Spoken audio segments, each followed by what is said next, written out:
দের হারিয়ে Asia cup শুরু বাংলাদেশের। ব্যাটিংয়ে আজিজুল হাকিম তামিম আর বল হাতে আফগানিস্তানের উপর চড়ি ঘুরিয়েছেন আল ফরহাদ ও ইকবাল হোসেন ইমরানরা। বাংলাদেশের দেওয়া 229 রানে চ্যালেঞ্জিং লক্ষ্য তাড়ায় আফগানরা 183 রানে গুটিয়ে গেছে। ফলে 45 রানে জয়ে অনূর্ধ্ব-19 এশিয়া কাপে 2024 আসরও শুভ রচনা করেছে ডিফেন্ডিং চ্যাম্পিয়ন বাংলাদেশ। দুবাই আন্তর্জাতিক ক্রিকেট স্টেডিয়ামে বাংলাদেশ আফগানিস্তানের ম্যাচ দিয়ে শুরু হয় যুব এশিয়া কাপের উদ্বোধন। আগে ব্যাট করতে নেমে বাংলাদেশের অধিনায়ক আজিজুল হাকিম তামিম ও কারাম সিদ্দিকী মিলে দ্বিতীয় উইকেটে 142 রানের পুঁজি করেন, আর তাতেই 228 রানের লড়াকু পুঁজি করে টাইগাররা।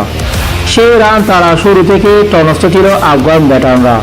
এর মূল কারিগর আল ফরহাদ ও ইকবাল হোসেনের 3টি করে উইকেট নিয়েছেন।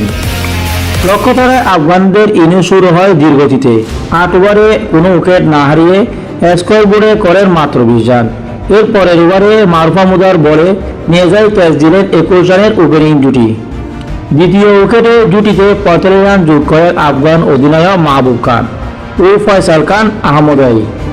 16 রান করে রাফিজুল্লাহ রাফি বলে বোল্ড হন মাহমুদ। তৃতীয় উইকেটে 40 রান করে ফয়সাল নাসের খানের জুটি ব্যক্তিগত 50 পূর্ণ করে 58 রানে বিদায় নিলে আফগানরা বিপদে পড়ে যায়। এরপর বলার মতো রান পেয়েছেন কেবল বরকত 34 রান। এছাড়া বরকত 19 এবং নাসিবুল্লাহ আমিরি 17 রান ছাড়া স্কোর বোর্ডে জয় করার মতো কেউ রান করতে পারেনি।